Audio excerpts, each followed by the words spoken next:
So in this video, I want to go over how I get a film-like look in Lightroom. And straight away right there, that's a really important thing to say, that this is a film-like look. I'm not really trying to recreate any film stocks here. I'm not trying to recreate film in general. Instead, I'm kind of just going for what I think film looks like in my head. I'm picking up pieces here and there and I'm mushing all of that together. So this is more of an inspired by film look rather than an actual recreation of any kind of film. Also, this isn't going to be like a really big technical deep dive on how to use Lightroom. There are so many videos online that show you how to use it better than I possibly could, so you're better off checking out those. This video, I'm just going to go over certain techniques and certain things that I do with almost all of my images to get that film-like look. But before we get into any of those actual techniques, it's important to say that editing can help you out of a lot of situations, and it can really help a nice photo become a great photo. But what it can't really do is make a bad photo a great photo, because what you have in front of you is a bad photo. I think people think that raw files are so strong these days that you can really just like salvage anything, and you can salvage a lot. Don't get me wrong, you can salvage a lot. And even in my photos, I do salvage a lot of things. But at the end of the day, if you have a turd in front of you, it's gonna be a turd. Like, you can increase the saturation and you can add some nice masks and you can do all this, but like, you're looking at a turd. Unless the lighting is like particularly good, it's just not gonna be that interesting. So it's really important that you have a good foundation in front of you. So if you look at this image here, this is a great example of starting with a great foundation. And obviously this is an extreme. You can't always go to the Vatican and take photos, but I remember posting this photo on Reddit like a couple months back. I got a bunch of comments being like, how did you get those colors? And it's like, my brother.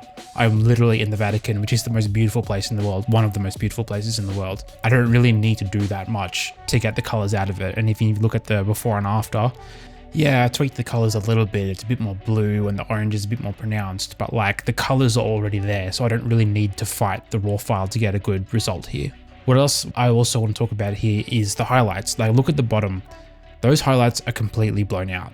And I know earlier in my photography journey, I would have been like, oh, blown out highlights, let's reduce the highlights. Let's reduce the white so we get all that, as much detail as we possibly can back. And now it looks too dark, so now let's boost the shadows and boost the blacks to get that exposure back. But like, as soon as you start fighting the raw file, as soon as you start fighting what is in front of you, I would say like 95% of the time, that's when things start to fall apart. And that's when things start to look digital, and that's when things don't really look filmic. What I'm trying to say here is, don't fight it, lean into it.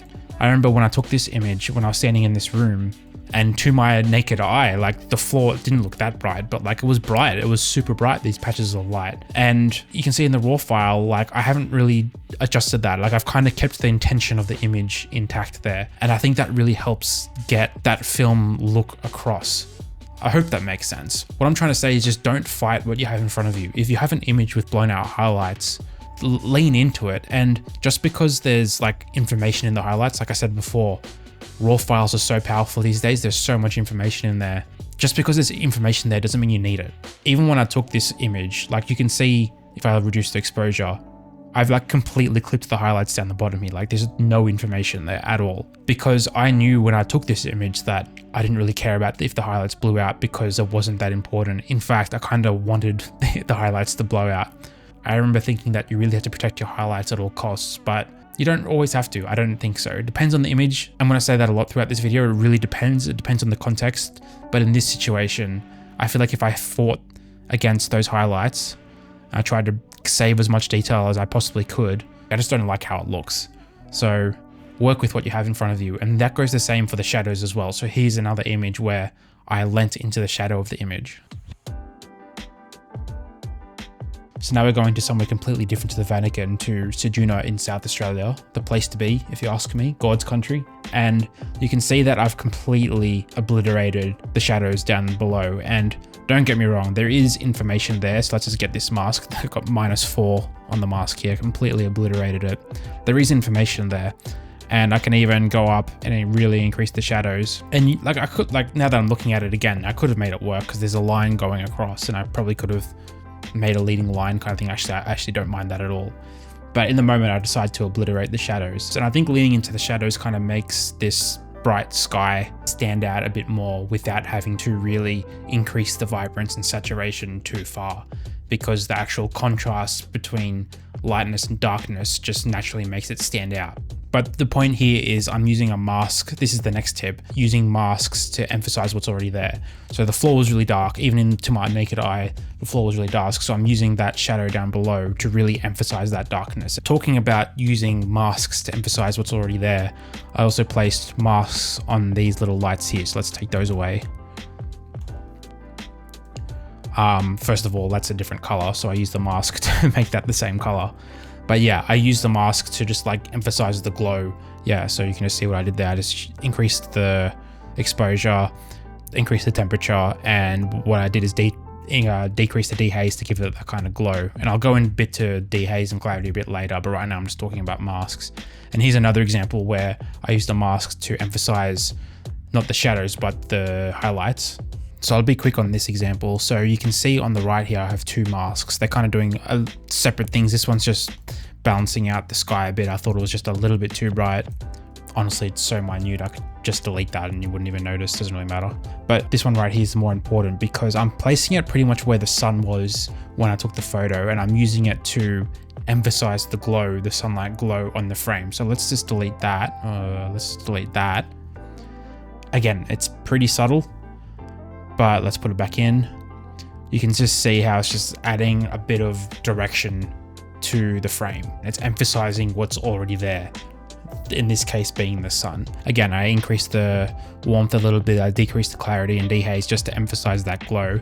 Sometimes you can just increase the exposure and decrease the contrast to get like a soft glow kind of look. And sometimes you can just use clarity and dehaze.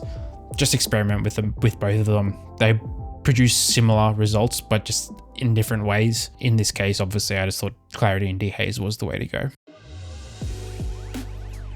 So let's actually go into the settings now and see what I actually do. I'm going to pretty much skip over white balance tone in the basic tabs because it's super contextual. I can't just say decrease the blacks to 59 or decrease the highlights to whatever, because it depends. I can't tell you what to do. Though the first caveat is that I tend to shoot with a warmer white balance because I like warmer tones in the image. Normally I shoot at around 6000K or even sometimes 7000 even in daylight. I know I can change the white balance easily later on, but I just like seeing the warmer tones in the image straight away. But yeah, everything else is kind of too contextual to really give any direction on. What I can say that I do in almost every image though is, you can see here I've decreased my vibrance and I've increased my saturation. Vibrance and saturation work a bit differently. As far as I'm aware, saturation attacks colors equally. So if I lower saturation, it decreases everything equally and vice versa. Whereas vibrance hits specific hues. I think if you decrease it, I think it decreases the most vibrant hues, the most saturated hues. I don't know, like you can clearly see that I don't really know what they do. But it doesn't really matter. I just know that I like to decrease the vibrance and increase the saturation. I think it gives it like this kind of muted look that I really like. So let's just bring it back to normal. Like even then with everything at 0, it looks kind of fine. And let's just compare it to where I had it before. It kind of just like adds this weird contrast, especially look down here, around here. So let's go 0 everything out. And now let's bring it back in and just check, keep your eyes down here. We'll see what happens. It just looks different. Like I said before, I always break this rule. Again, look at the Sejuna image. I'm pretty sure I have both of them increased a little bit, but I just always do it. Maybe it's just like a force of habit kind of thing. I don't even think about it anymore. So let's just find another random one. Again, like I've decreased the vibrance and I've increased the saturation. What about this one? Decrease vibrance, increase saturation. It's just a thing that I do. And you might be thinking, if it's so subtle, who cares about it? Why would you even do it? But I think all these little subtle nudges together make the image as a whole. Like you don't really need to do something super dramatic. These are all subtle movements, and all these subtle movements together create that, again, film kind of look. So now the next thing that I'm going to talk about, and this is what I do, I think, on every single image that I work on to varying effects, is clarity and dehaze, and I always decrease it. People ask me a lot, do I use mist filters? And the answer is no, for photos at least. I don't think I have ever used a mist filter on photos, but I always do decrease clarity and dehaze in Lightroom. And again, there's so many videos that go over this and what it does, but it kind of just softens everything up and kind of gives you that mist filter kind of look. And in this example, I'm going to zoom in heaps here.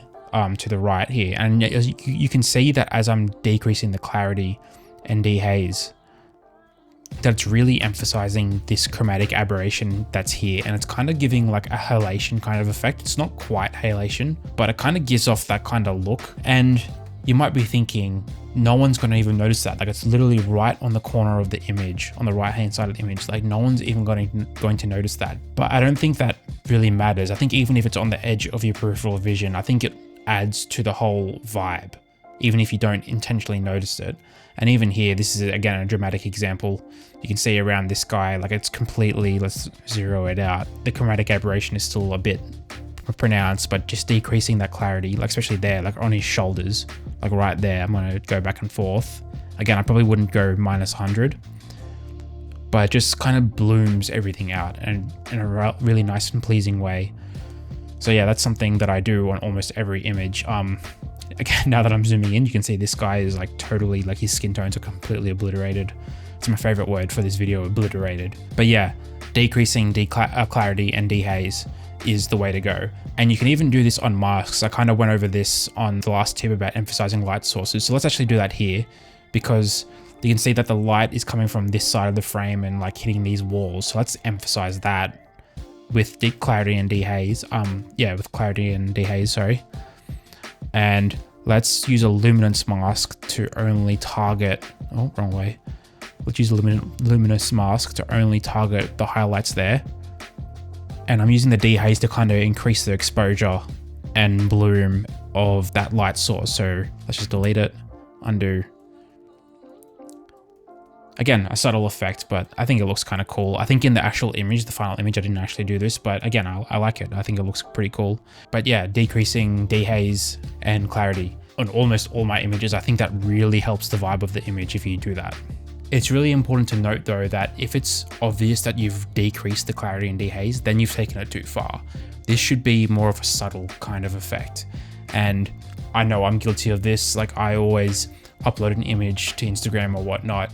I'm like, oh yeah, this looks great. And the next morning I look at it and it's just like bloom like crazy and it's just so unnatural. But yeah, the rule of thumb is that if you can tell that the clarity and dehaze has been lowered, then it's too far. You kind of want it to just look like a little bit of a mist filter.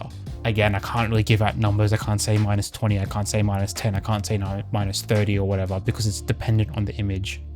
Keep in mind that contrasty images like this one tend to exaggerate the effect a lot more than non-contrasty images, so just keep that in mind. But yeah, if the effect has been lowered too much to the point of where you can see it, then you're cooked, then that's too much. Now the next thing that I'm going to go over is the tone curve, and this one's pretty straightforward. The only thing that I do here is I try and stick to the basic S-curve as much as I possibly can. How dramatic you make that S-curve is, I think, completely up to you. So I just completely increase the contrast there and it still looks quite nice. Obviously I went for the more faded kind of look. But yeah, I feel like once I start breaking that S-curve and I start adding like little weird nodes in here, like I want to do this, I want to push that up, you know, I feel like it just starts breaking down the image in an unnatural way. And I guess that's the theme of this video, is natural and unnatural. And I feel like, yeah, once I start going away from that curve, it just starts to look a little bit weird. I love, as you can see here, I love crushing the highlights. It's not really doing that much in this image. I love destroying the blacks. Sometimes I do add extra anchors like this. Sometimes I might do this to like still keep a faded look, but like really, like you can see here, I'm just completely, again, obliterating the shadows there. But yeah, the takeaway from this is stick to this as much as possible, because once you start straying away from that, that's when things start to break down. So it's also really important to add that the tone curve helps your images feel like they have a signature. They help feel like they all come from the same place, even if you have different lighting conditions from shot to shot. Because even if your lighting conditions and colors are different, your blacks and white points can be the same across all images. They all kind of feel similar because of this common S-curve. And I think that just helps tie everything together. So that's kind of like my signature. It's a pretty common signature, but yeah, I just like raise the shadows, crush the shadows, and crush the highlights. Now let's talk about color. Color is super subjective. You can take this in so many different directions. Here's what I do. Let's start in the color mixer here and look at these hues. You can see I've done nothing. Like I've increased the orange by +4, but essentially I haven't really tweaked them that far. Now my philosophy with this is try and keep the hues as close to 0 as possible, because who am I to say that the orange should be that or the orange should be that? Like, don't get me wrong, that doesn't look too bad, but it doesn't look natural. And that's the theme of this video as well. Natural versus unnatural. So in this example, I just went for a +4. It's very subtle, but generally speaking, I just don't nudge the hues that much. And here's another example also in Rome, +2. Like I haven't changed it that much. And if you look at the before and after, like it looks pretty similar. Like, and let's go back to the original image I had there. Let's look at the before and after. It's pretty much the same thing. Like it's just more contrasty really. And the saturation is increased. Let's just go back to Vibrant. Yeah, and you can see here I've done minus Vibrance plus saturation. Let's go back to the other one. I'm sure I did the same thing. Yeah, minus Vibrance plus saturation. So yeah, but like in terms of hues, I don't really move them that much. But let's go find an image where I do move the hues a little bit and talk about why I do that. So in this example here, you can see that I've lowered my greens by 26. And in the grand scheme of things, that's not even that much to be nudging this. But where I do nudge my hues is usually in the greens and yellows, especially in landscape shots like this, because there's a lot of green and yellow in the grass, and I kind of want them to work together, those greens and yellows. So you can see there's a yellow patch here and there's a green, everything else is kind of green. And it's not really a smooth gradient. I like a smooth gradient. So let's go back here and let's go to minus 26. You can just see that it's not as much of a step between green and yellow. It's kind of like a bit more of a smooth gradient. So let's go back to 0. See what I mean? Like it's subtle, it's very subtle. But now it's green, now it's definitely yellow. There's kind of like a step here, but let's go down to minus 26. It's just a bit more smooth. So generally when I do nudge the hues, it's because I want to compress colors together. I want to make the greens a bit more yellow. I want to make the yellow a bit more orange, and vice versa. I want to make the blues a bit more aqua. Less is more. I want less colors in my frame. And when I say less is more colors, I don't necessarily mean saturation. What I mean is I want less variations of green and yellow. I kind of want them to be one big clump rather than lots of gradients.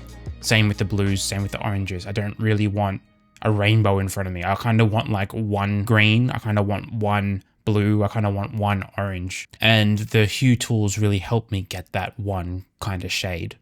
So now let's talk about the saturation. And this one, I have less rules about what I do. It's not like the hues where I try not to move them as much. With the saturation, I tend to do more dramatic movements. It really depends on the image. That's a common theme with this video as well. It really depends. It's all contextual. But the common theme that you can see is that I tend to reduce more than I tend to add. Keep in mind though that the minus vibrance and plus saturation trick from earlier adds a lot of color to the image already. So now that I'm in the color mixer, I can be a bit more granular with the kind of colors that I want. So that's why I tend to take away saturation here. But yeah, I tend to go from a bit of a muted look. So here is usually where I start to reduce colors. You can see again, if I zero out that green, it doesn't look that bad. It does look a bit digital, it does look a bit fake, but if I bring it down to, what is it, minus 55, it just looks natural. Keep using that word too much, I need to think of a different word. But yeah, I reduce the green here, I reduce the yellow. I tend to always reduce the blues. This is a side note, but the sky tends to be the least important thing to me in an image. Like, I even used a mask here, which is why I said before I amplified the light source. So you can see based on the shadows, based on these shadows, you can see that the sun is up here. So I placed this mask up here where the sun would be, and I've boosted up the exposure and I've reduced the clarity in Dehaze. This is the technique that I just talked about earlier. And in doing that, I've kind of really blown out the sky, but I just don't really care. The sky is not interesting in this scene. What's interesting is the bottom. What is interesting is that hut and this road. The sky doesn't really do anything. If anything, let's take it out. It just kind of adds more distraction and more busyness to the frame. A thing that I like to do in editing is I like to just simplify and bring things down to what is most important. Right now, what is most important is the hut and the road. The sky doesn't really matter, so let's just blow it out.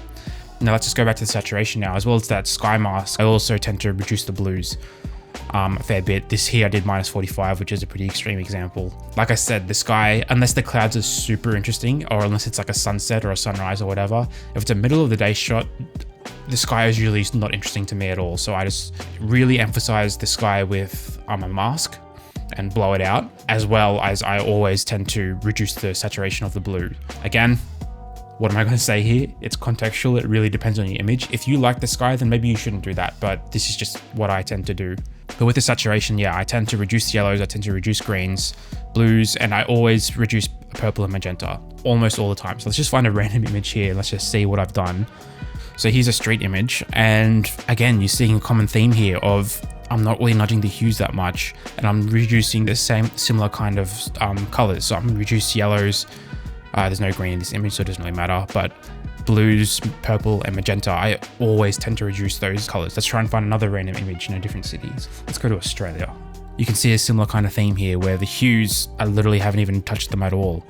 But the saturation, what I tend to reduce is yellows, blues, purple, and magenta. And in this image, I also reduce green and aqua, but I don't think there's any green in here. I think I just did that just for the hell of it. I am noticing through this video that I do a lot of redundant moves.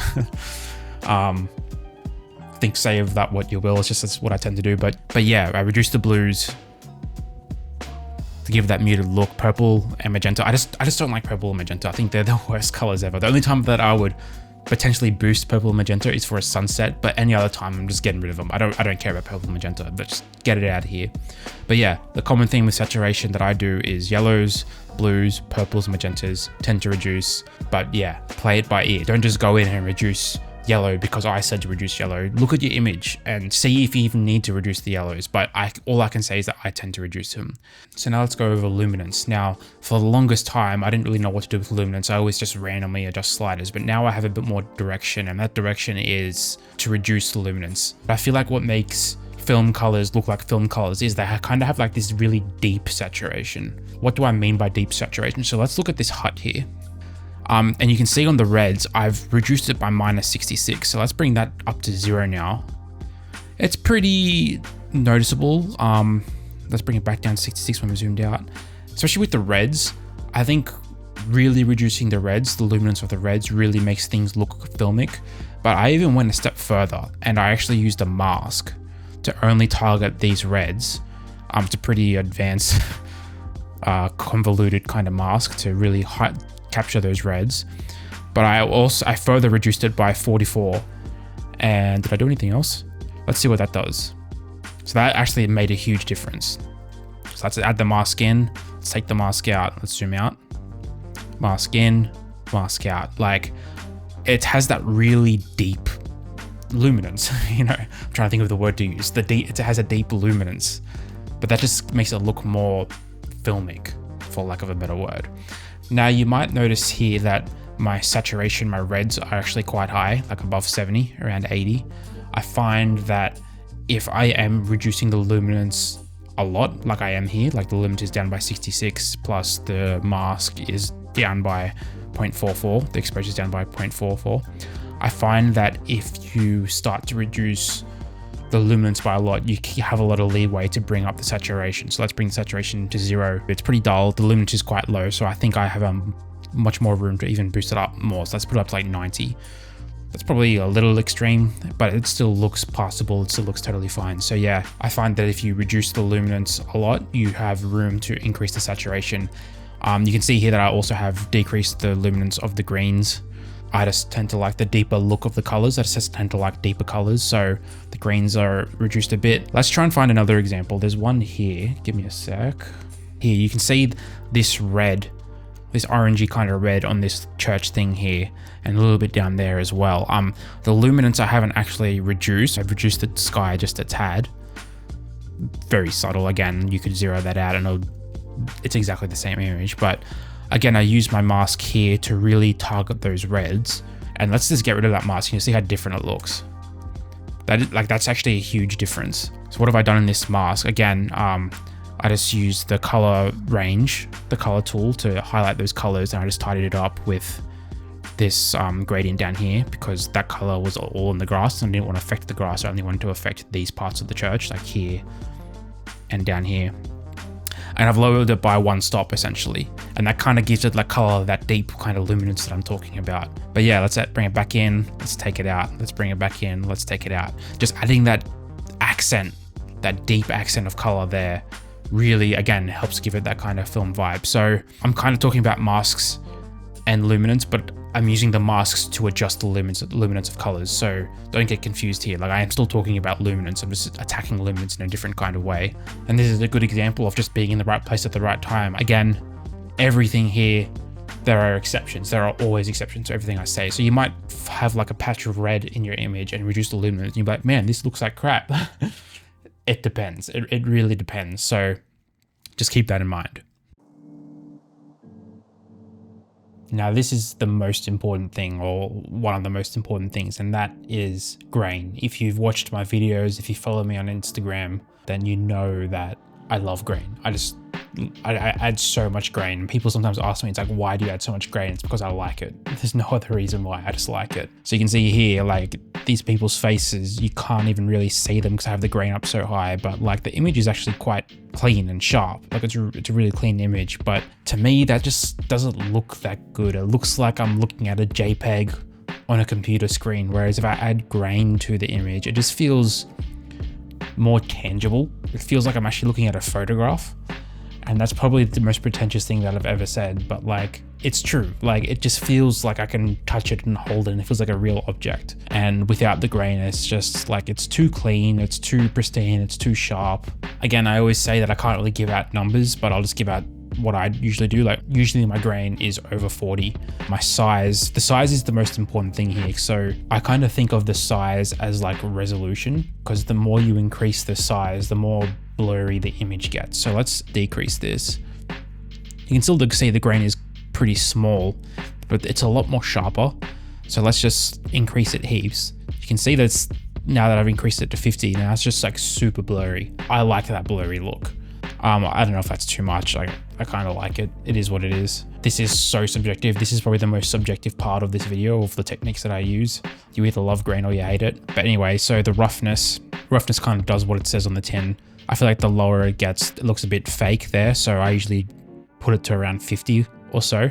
The thing is, I have noticed that these settings here, like the amount, size, and roughness, are dependent on the size of your image. So if I just go and crop this image in, I haven't changed any of the settings, but it's way more pronounced. That's because the image is smaller. So what I'm trying to say is that the grain isn't like a filter on top. It's actually like kind of baked into the image. So if you scale into that image without changing the settings, then your grain is going to be way more pronounced. So just keep that in mind. If you like this blurry look that I'm going for, maybe you wouldn't go to 50, maybe you might go to 30 or whatever. Just play it by ear. There's no hard and fast rule here, clearly. But yeah, grain is super important to me. Even in my videos, like I'm gonna this video is gonna be filled with grain. You can guarantee that. So add a lot of grain. Grain is good. So these are the steps that I take to get a pretty consistent look with all my images. These aren't really rules, they're just techniques, and they're meant to be broken. As you've seen, I break them a lot. But yeah, I just kind of use them as a guideline to get a similar look with all my images. But just keep in mind, like, what is the intention of the image? Like, if there are bright spots in your image, let them be bright. If there are dark spots of your image, let them be dark. Use masks to emphasize what's already in the frame. So if there's like a street light, or if the sun's there, put a radial mask over the sun and let it emphasize the glow. If there are shadows in the frame, use a mask to like really obliterate those kind of shadows. Decrease the vibrance and increase the saturation. I almost always do that. Reduce the clarity and dehaze. That's how I get like that kind of mist filter kind of look. And use a standard S-curve. Don't go too far away from that kind of S-curve look. I always crush the highlights and I always crush the shadows and the blacks. That's usually how I get a pretty consistent kind of look, but try not to stray too far away from that S-curve. Don't push the hues too far. Trust your camera. Trust what your camera sees. Muck around with saturation and luminance. I usually go for a muted look, so I usually like reduce my saturation and reduce my luminance, but if I reduce my luminance by a lot, then I might increase the saturation to kind of compensate. Play that by ear. And again, grain. Grain is huge for me. Muck around with increasing the size of that grain, because that usually is what makes the image feel a bit more tangible and like a film photograph kind of thing. So thanks for sticking around. Hopefully you got some useful information out of this video. Hopefully you learned something new. Hopefully now you can go and edit your photos with a different mindset and trying out some different techniques. If you found anything interesting or if you've learned something, please consider subscribing. That's going to help out the channel a lot. If you didn't learn anything, I'm sorry for your loss. I'm sorry for wasting 30+ minutes of your time. But yeah, thanks. See you later.